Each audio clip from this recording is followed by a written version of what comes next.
네, 기도하겠습니다. 하나님, 감사합니다. 오늘도 주의 말씀을 따라서 성령의 인도받는 말씀을 깨닫고 응답받는 귀한 시간이 되게 하여 주시옵소서. 그리스도 예수의 이름으로 기도드렸사옵나이다. 아멘. 네, 오늘 하나님의 말씀은 에스라서 6장 19절 말씀입니다. 에스라서 6장 19절 말씀, 그리고 20절 말씀, 20절까지 에스라서 6장 19절, 20절 말씀 보도록 하겠습니다.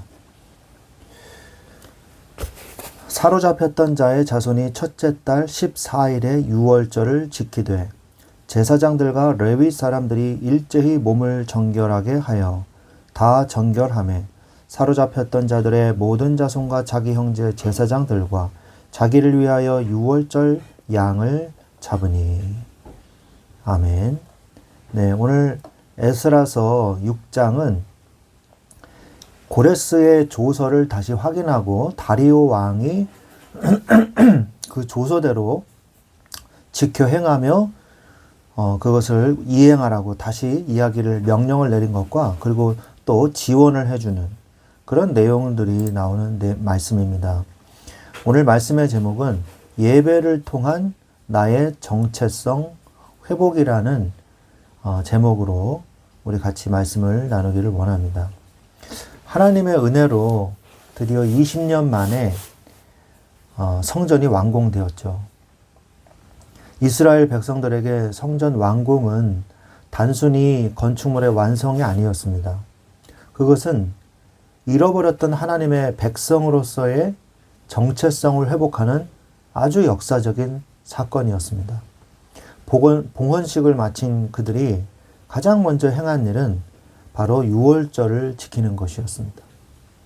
유월절은 과거 애굽의 종되었던 신분에서 하나님의 자녀로 해방된 구원의 날을 기념하는 절기입니다. 오늘 본문은 성전이 회복되자마자 예배가 회복되고 이를 통해서 백성들이 죄에서 구별되어 거룩한 기쁨을 누리는 모습을 보여주고 있습니다. 예배는 우리가 누구인지를 확인하는 가장 중요한 자리입니다. 오늘 말씀을 통해 무너진 예배를 수축하고 세상과 구별된 거룩한 하나님의 자녀라는 정체성을 회복하는 복된 시간이 되시기를 바랍니다. 에스라서 6장의 전체 내용을 좀 살펴보면 다리오 왕이 고레스의 조서를 찾아내어 성전 건축을 지원하고 방해하지 말며 필요한 경비를 국고에서 충당하라고 명령했습니다. 어기는 자는 엄벌에 처하겠다고까지 명령을 내리죠. 다리오 왕의 명령대로 신속히 공사하여 제6년 아달월에 성전을 완공하게 됩니다.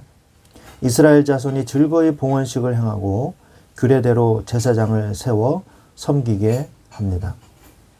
귀환한 백성들이 자신을 구별하여 유월절을 지키고 무교절을 7일 동안 즐거이 지키게 됩니다. 하나님이 그들을 즐겁게 하시고 바사 왕의 마음을 돌려 돕게 하셨기 때문이죠. 정말 감사하고 너무 아름다운 이런 내용이죠. 우리가 이렇게만 응답받으면 얼마나 좋겠습니까? 우리가 말씀을 좀 더 자세하게 살펴보면 성전 완공과 첫 유월절 이 사건이 들어있죠. 그래서 제일 먼저 예배를 회복했어요. 첫째 달 14일에 유월절을 지킵니다. 그리고 지도자들이 먼저 자신을 정결하게 하죠.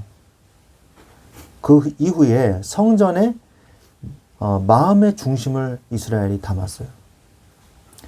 죄에서 떠나서 구별됨으로 하나님 앞에 나아갔고 하나님이 주시는 즐거움, 에스라서 6장 22절에 보면 즐거움으로 이랫동안 무교절을 지켰으니 이는 여호와께서 그들을 즐겁게 하시고 또 아스루 왕의 마음을 그들에게 돌려 이스라엘의 하나님이신 하나님의 성전 건축하는 손을 힘있게 하도록 하셨습니다.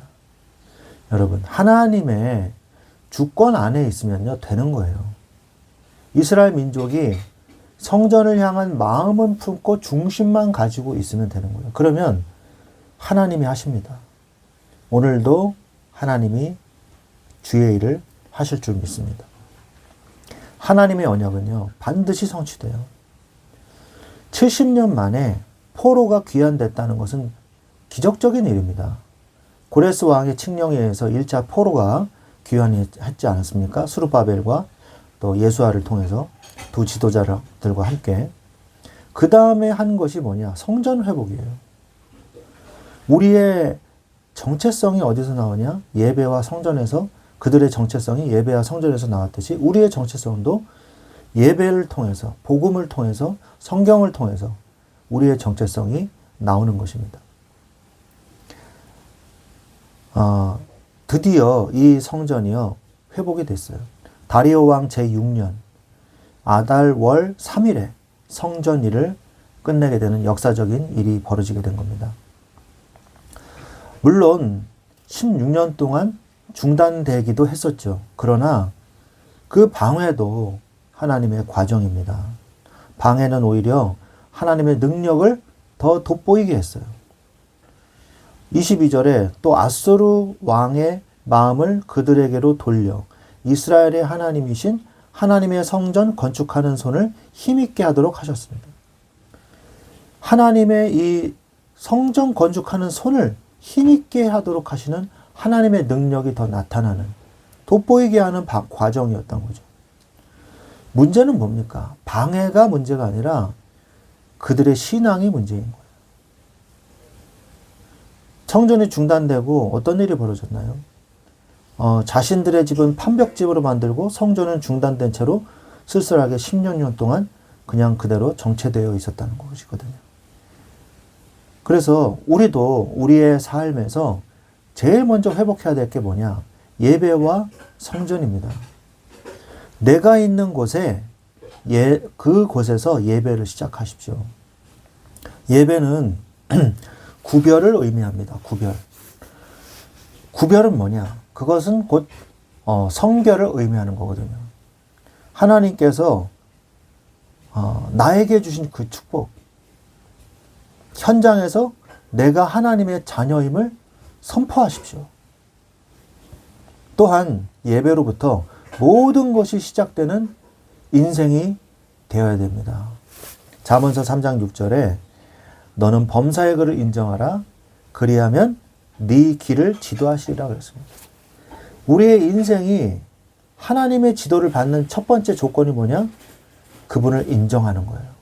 그 인정이 바로 예배입니다. 내가 있는 곳에 교회를 세우십시오. 내가 있는 곳에 교회가 되게 하십시오. 예배자들이 모인 곳이 바로 교회죠. 마태복음 18장 20절에 두세 사람이 내 이름으로 모인 곳에는 나도 그들 중에 있느니라 라고 말씀을 하셨지 않습니까? 그래서 방해자들이 있어도 그것은 하나님의 응답으로 바뀌게 되어 있어요. 그래서 의심하지 마시고 가서 복음을 전하고 교회를 세우고 예배의 축복을 누리시기 바랍니다. 창세기 50장 20절에도 요셉이 말하죠. 당신들이 나를 해하려 하였으나 하나님은 그것을 선으로 바꾸사 오늘과 같이 많은 백성의 생명을 구원하게 하시려 하셨나니 라고 말씀하고 계시죠. 방해자들이 있어도요, 결국 하나님의 응답으로 요셉이 응답받은 것처럼 우리는 하나님의 뜻이냐 아니냐, 그리고 내가 그것을 믿냐 안 믿냐가 중요한 거지 방해가 되냐 안 되냐가 중요한 게 아니라고 오늘도 성경을 통해서 우리에게 말씀하고 계시는 것입니다. 중요한 건 뭐냐? 히브리서 11장 1절 6절 말씀이에요. 6절 특히 6절에 하나님을 기쁘시게 하려면 뭐가 있어야 된다 그래요? 믿음이 없이는 하나님을 기쁘시게 할 수 없다고 말씀하고 있지 않습니까? 여러분의 삶이 하나님께 기쁨을 드리는 삶이 되기 위해서 제일 필요한 게 뭐냐? 바로 믿음이라는 것입니다. 여러분, 성전이 완공되고 유월절을 지키는 이스라엘 백성들의 이 모습 속에서 우리는 진정한 회복이 무엇인지 깨달아야 하겠습니다. 건물로서의 성전보다 중요한 것은 그 안에서 드려지는 예배였고 그 예배를 받으시는 하나님과의 관계 회복이었습니다. 그들은 이방 사람의 더러운 것으로부터 스스로를 구별하여 거룩함을 회복한 것이죠. 이것이 바로 성도인 우리의 정체성이 되는 것입니다. 세상 속에 살지만 세상과 구별된 자로 살아가는 것. 그 힘은 바로 예배에서 나옵니다. 혹시 삶의 자리에서 정체성이 흔들리고 계십니까? 내가 하나님의 자녀인지 아닌지 잘 모르겠어요. 내가 너무 많은 죄를 지어서 내가 지금 너무 힘든데 이게 맞는지 틀리는지 모르겠어요. 라고 할 때, 또는 방해물 때문에 낙심하고 계십니까? 하나님은 그 방해조차도 바꾸어서 우리를 도우시는 하나님이십니다. 지금 있는 그 자리에서 예배를 시작하십시오. 예배가 회복될 때 무너진 삶이 세워지고 하나님의 자녀된 권세와 기쁨이 충만하게 임하실 것입니다. 이러한 축복을 누리시기를 우리 주 예수 그리스도의 이름으로 축원드립니다. 아멘.